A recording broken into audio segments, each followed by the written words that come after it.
Et bonjour, bonsoir à toi mon ami et bienvenue dans cette vidéo. Et si tu n'es pas encore abonné à notre chaîne, n'oublie pas de t'abonner. Chaque jour, on partage ici des tutos pour vous aider à vous améliorer dans votre développement, à trouver des solutions à vos différents problèmes que vous pouvez croiser lors de votre développement. Et aujourd'hui, je vous viens avec un nouveau tuto sur comment on fait pour ajouter Bootstrap dans notre projet. Et pour ce faire, on a deux manières de faire. La première manière, on appelle ajouter par un lien CDN. Ajouter Bootstrap par un lien CDN. Ok, sans plus tarder, je vous montre comment on fait cela. Et pour faire cela, vous allez venir ici. Et on va aller sur Chrome. Puisque je vous explique d'abord ce que j'ai essayé de faire ici. J'ai juste fait une page HTML avec un titre comme ça. Et voici mon titre tout simplement. Voici l'exécution. Et voici mon titre, comment ça s'affiche. Maintenant, quand on va ajouter Bootstrap, on va voir que ça va s'afficher différemment.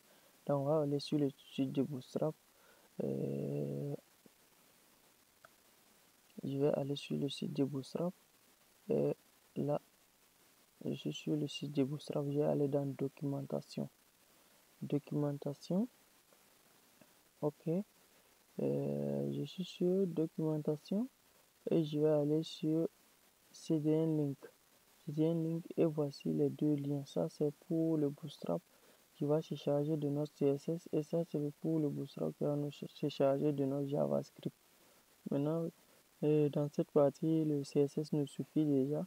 Donc, on va copier ce lien et comme ça, on copie, CTRL-C et je viens dans mon projet et je vais mettre un link comme ça. Je vais l'ajouter ici. Donc, je vais mettre link comme on fait pour ajouter le CSS tout simplement. À l'intérieur, je colle mon lien CDN. Donc, mon lien CDN est bien collé et j'enregistre et je réexécute. Si vous voyez bien le résultat, mon titre est au départ comme ça. Maintenant, je vais réactualiser, vous allez voir. Et on voit que mon titre a changé. Vous voyez bien que ça a changé de truc. Puisque c'était pas comme ça avant et on voit bien que ça a changé, ça veut dire que le Bootstrap a bien marché. Et voici la première méthode. Cette méthode en fait c'est quoi? C'est comme si ce lien pointe sur le fichier Bootstrap en ligne directement. Donc si je n'ai pas de connexion, cela ne va pas marcher. Si par exemple je viens là, je déconnecte mon Wi-Fi comme ça, je suis déconnecté et je réenregistre mon projet et je reviens, je réactualise là, on va voir que mon projet ne va plus marcher. Je sais pas.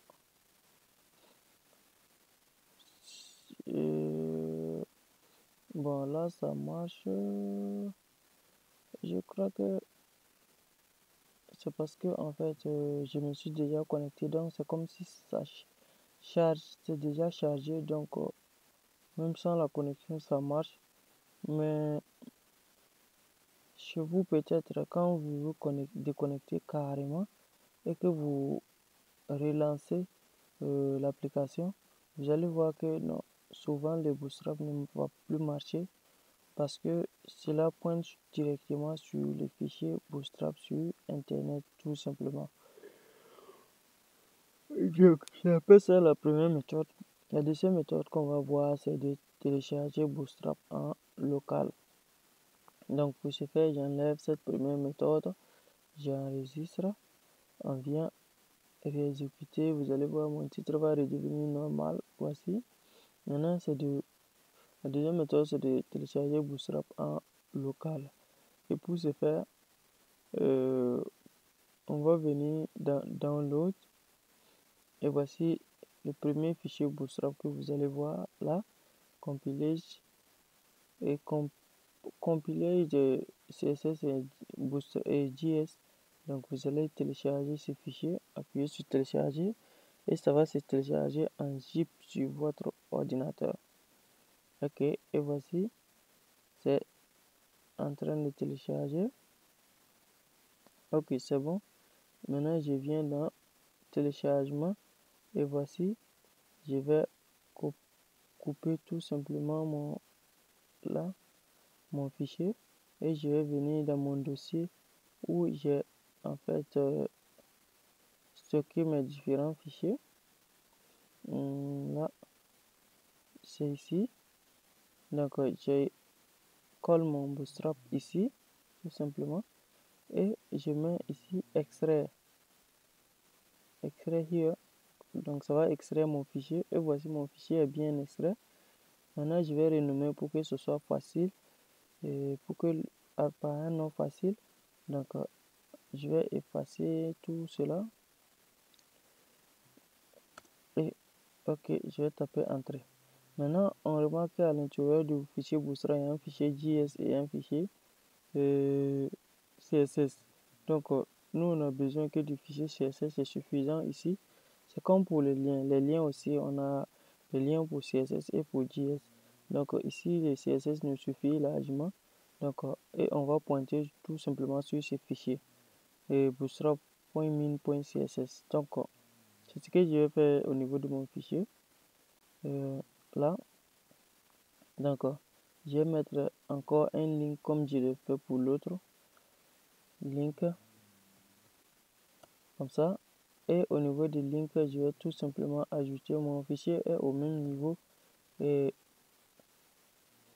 mon fichier Bootstrap est au même niveau que mon fichier HTML. Donc, je viens dans Bootstrap. Maintenant, je vais aller dans le CSS et pointer sur le bootstrap.min.css.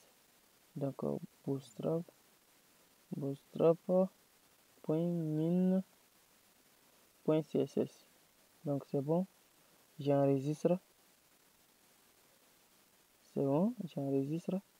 Et je reviens dans l'exécution de mon fichier. Donc, je réactualise.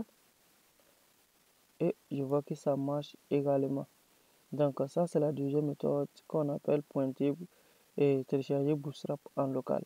Là, c'est le fichier que je pointais dessus et en ligne que j'ai téléchargé maintenant en local.